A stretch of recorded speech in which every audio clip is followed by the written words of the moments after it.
Class 12 chapter 5 Rolle's theorem. क्या है Rolle's theorem? Theorem ये कह रही है कि लेट कोई फंक्शन है in closed interval a b which is real be continuous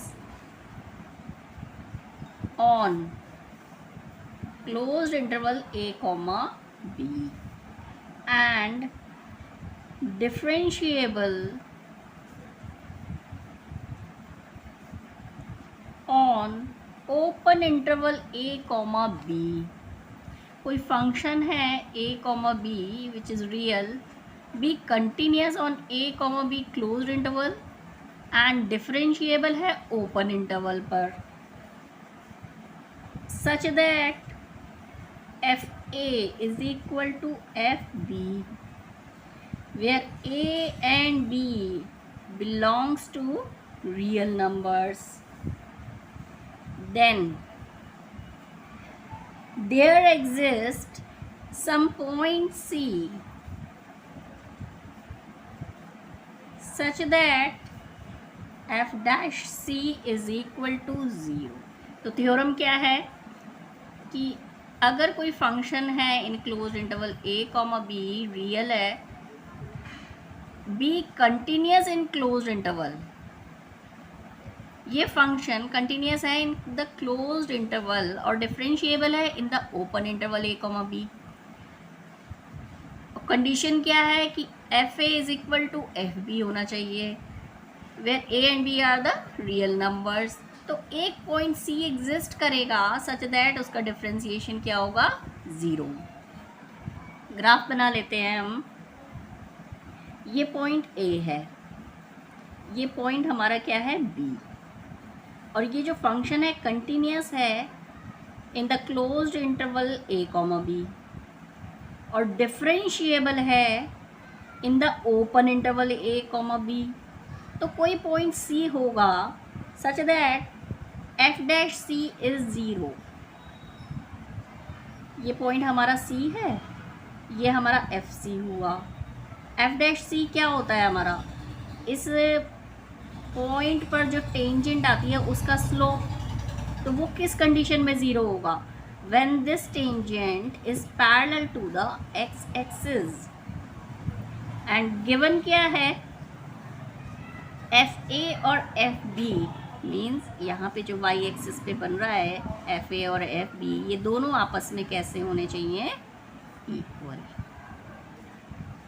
ये हमारे पॉइंट्स इक्वल आएंगे। तो देखिए हमारे ए और बी दो पॉइंट्स हैं। ये हो गया हमारा क्लोज्ड इंटरवल जिसमें ए और बी हमारे इंक्लूडेड है। तो यहाँ से लेके यहाँ तक का हमारा फंक्शन तो कंटिन्यूअस है, लेकिन ये कह रहे हैं कि डिफरेंशिएबल इन ओपन इंटरवल।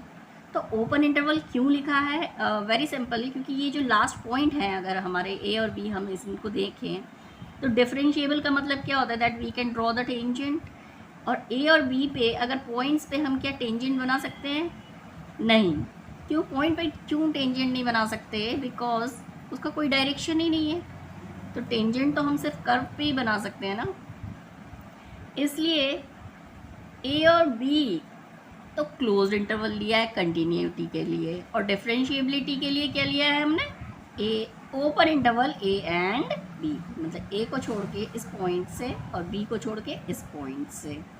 तो यहाँ से यहाँ तक की हम टेंजेंट बना सकते हैं। तो ये फंक्शन हमारा डिफरेंशिएबल है in the open interval and continuous है इन द क्लोज्ड इंटरवल। और एक पॉइंट सी हमारा एग्जिस्ट कर रहा है सच दैट कि उस पर जो एफ डैश सी निकल के आएगा that is it's tangent, slope of the tangent is 0। तो एफ डैश सी हमारा क्या होगा? 0। और स्लोप ऑफ द टेंजेंट किस केस में 0 होता है? When it is parallel to the x axis. एक ग्राफ और देखते हैं। हमारा ग्राफ ऐसे भी हो सकता है। ये हो गए हमारे पॉइंट्स ए एंड बी, ये हो गई इनकी दोनों values f a and f b, both are equal. तो ये इस तरह से हो गया हमारा। अब यहाँ पर एक पॉइंट सी है सच दैट कि उस पर बनने वाली टेंजेंट एक्स एक्सिस के पैरेलल होगी एंड एफ डैश सी हमारा 0 होगा। तो एफ डैश सी को क्या लिख सकते हैं आप लोग, स्लोप ऑफ टेंजेंट एट सी। और एफ डैश सी हमेशा क्या होगा हमारा 0। क्यों होगा, since tangent is parallel to x axis. Now graph हमारा किस तरीके से हो सकता है, ऐसे भी हो सकता है, थोड़ा सा हम और डिफरेंट टाइप के ग्राफ्स ले लें।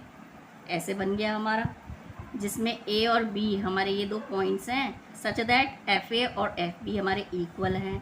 इसमें हमारा ये सी आ गया which is parallel to the x axis. यहाँ पे हमारा ये वाला आ गया c which is parallel to the x axis and f dash c is 0। अब यही ग्राफ हमारा ऐसे भी हो सकता है, ज़रूरी नहीं है यहाँ ओरिजिन से स्टार्ट हो, यहाँ से स्टार्ट हो गया।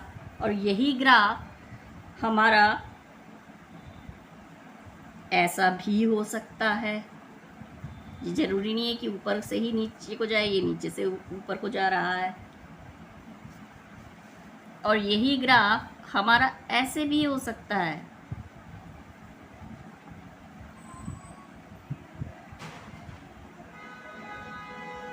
एफ ए और एफ बी इक्वल हैं और ए और बी डिफरेंट वैल्यूज़ हैं। और यहाँ पे सी बन गए हमारे।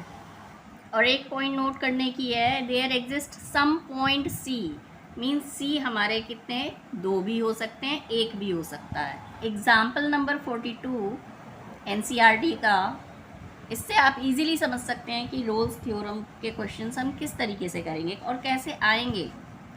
क्वेश्चन क्या है हमारा, verify Rolle's theorem for function y is equal to x square plus 2 where values of a and b are given, a is -2 and b is 2.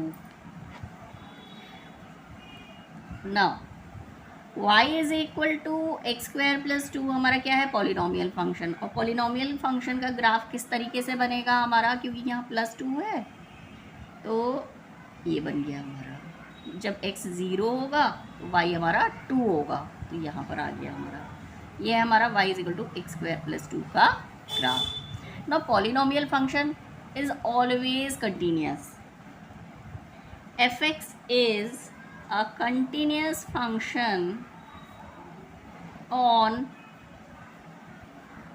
-2 and 2 the closed interval of -2, 2। इसमें ये हमेशा हमारा क्या है, continuous function. Now f(x) is differentiable eight open interval -2, 2। Easily हम कहीं पर भी टेंजेंट्स बना सकते हैं इस कर्व में इन द ओपन इंटरवल -2, 2। ना ए तो हमारा ये हो गया -2, बी है हमारा 2, तो एफ ए क्या आएगा, f a is equal to, function है हमारा y is equal to x square plus 2, यहाँ पे हमने x की जगह -2 रखा, तो -2 का square plus 2 that is 4 plus 2, answer is 6। f2 क्या आएगा हमारा, -2 का स्क्वायर, सॉरी +2 का square plus 2 that is again 6। Therefore FA is equal to FB। Rolle's theorem हमारी इसमें वेरीफाई हो रही है। पॉइंट नंबर 1, पॉइंट नंबर 2 और पॉइंट नंबर 3 आ गया हमारा। नाउ therefore क्या लिखेंगे हम, there exist some point C such that f dash c is equal to 0 and c belongs to open interval of -2, 2। इसी के अंदर आता है, ओपन इंटरवल के अंदर, यहाँ कहीं c आता है हमारा। वैसे तो फिगर से आपको पता चल जाएगा, ये है पॉइंट सी हमारा, जहाँ से हम टेंजेंट बनाएंगे तो एक्स एक्सिस के पैरेलल आएगी ना। मैथमेटिकली तो हमें इसे प्रूव करना ही पड़ेगा। अब एफ सी कैसे निकालेंगे, हमें मालूम है एफ डैश सी हमारा 0 है, तो सी पॉइंट निकालने के लिए हमने करा एफ डैश सी हमें निकालने के लिए पहले तो हम एफ डैश एक्स निकाल लें। एफ डैश एक्स क्या आएगा हमारा, y is equal to x square plus 2 है तो 2x आ गया। अब इसे पॉइंट सी पे निकालना है, तो एफ डैश सी क्या होगा हमारा 2c। नाउ एफ डैश सी हमारा क्या है 0, रिजल्ट यही है, तो 2c हमारा 0 हो गया, तो c क्या आया point 0। Therefore c is equal to 0 belongs to -2, 2। This is your answer। तो क्वेश्चन किस तरीके से आएंगे कि कोई भी फंक्शन अगर हमें दिया है तो उसके लिए पहले तो हमें वेरीफाई करनी है रोल्स थ्योरम, फिर उसके बाद हमें पॉइंट c निकालना है जिसमें कि f डैश c हमारा क्या हो रहा है 0। मीन वैल्यू थ्योरम,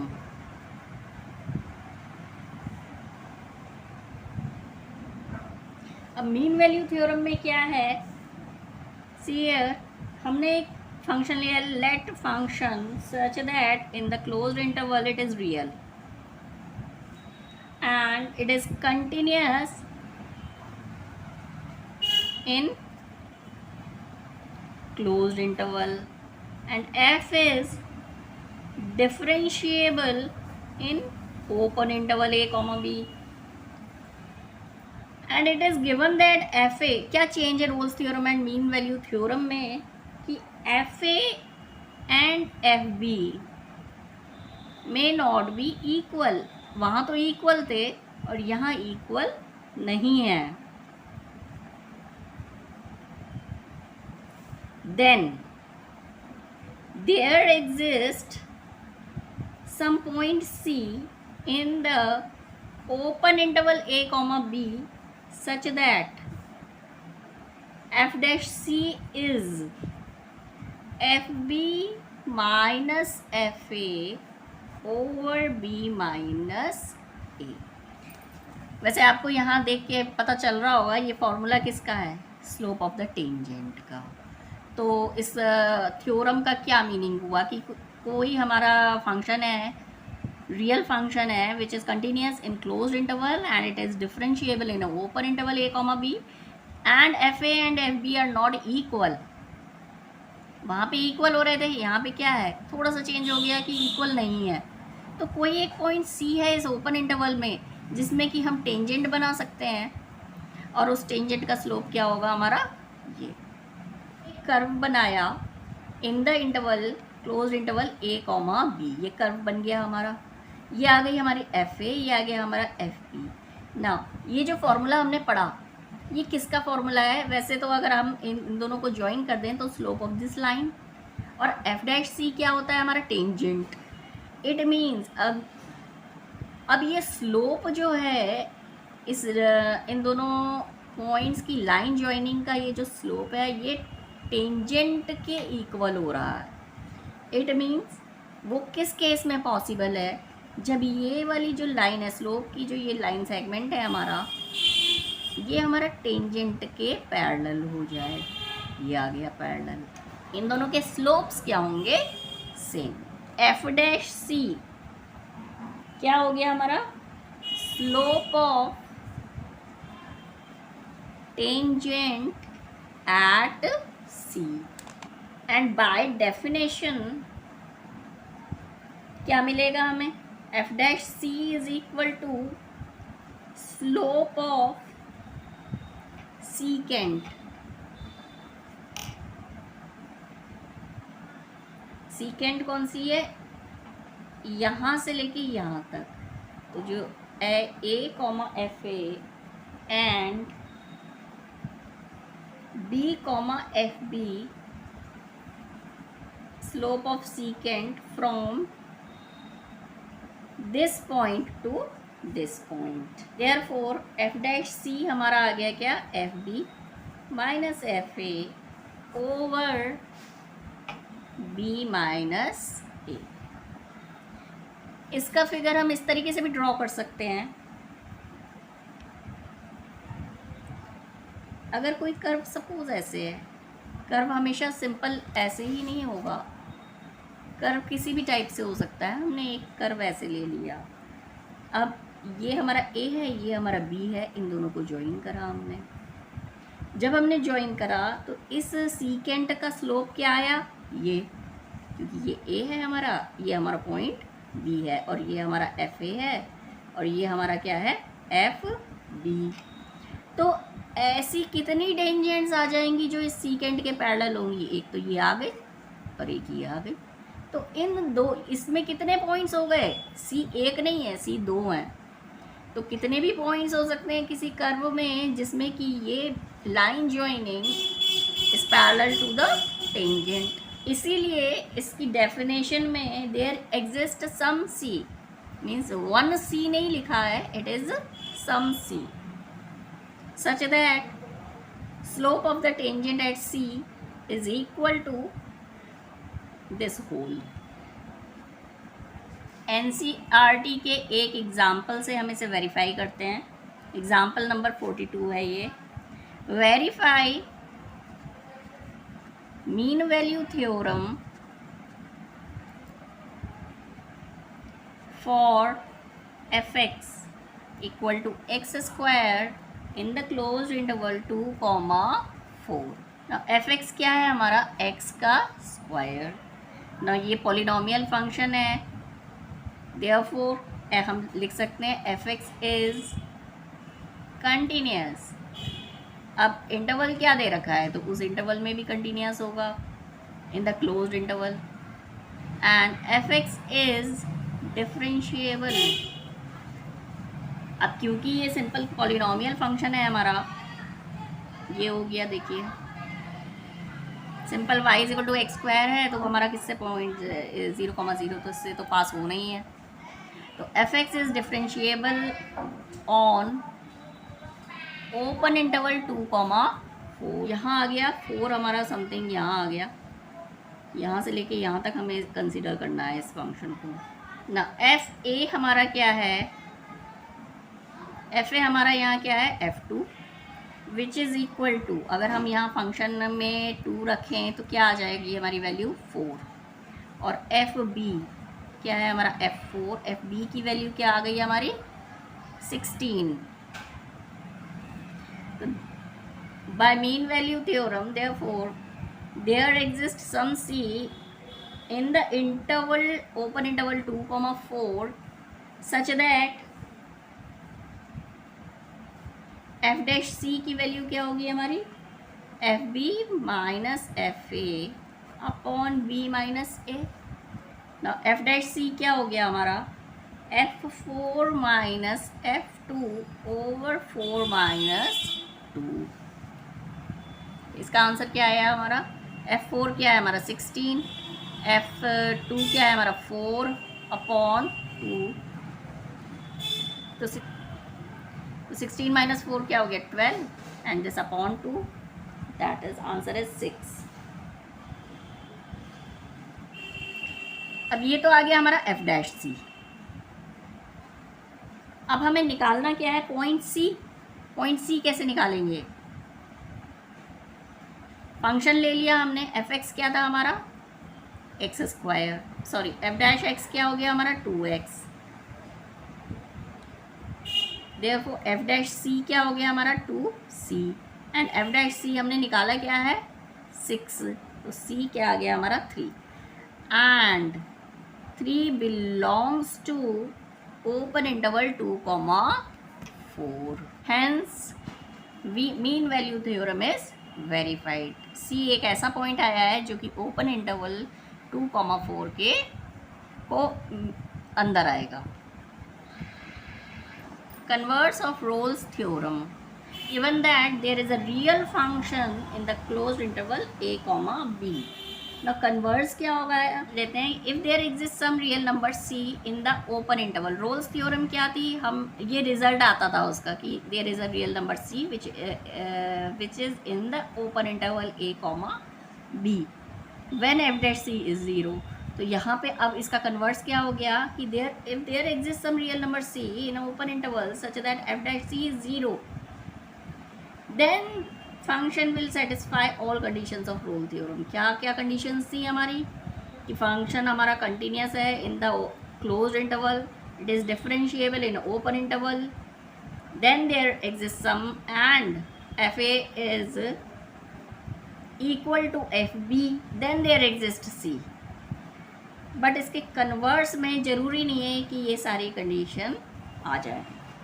एक एग्ज़ाम्पल ले लेते हैं इसको समझने के लिए। एफ एक्स है हमारा x square minus 1, where x belongs to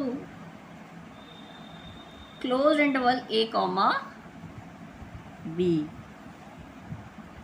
हमें a एंड b की वैल्यू दे रखी है।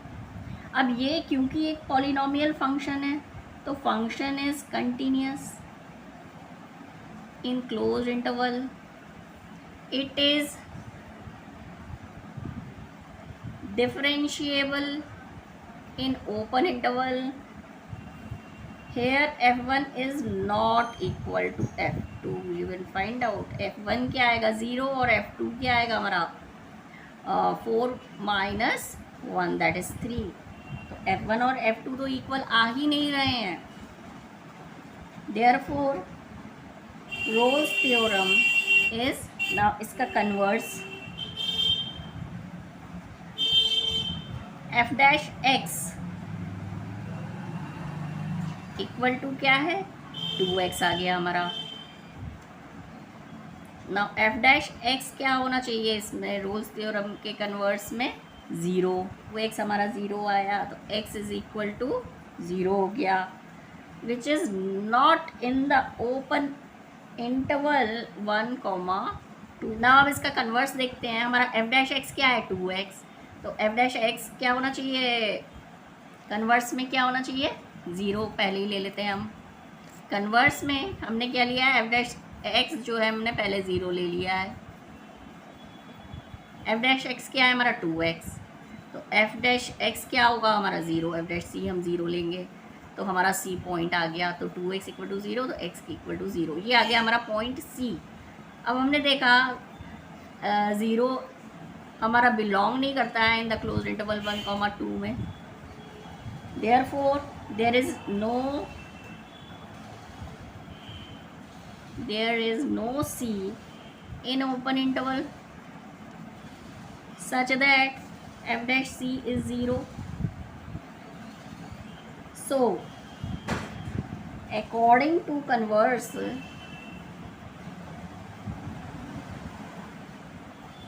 of Rolle's theorem,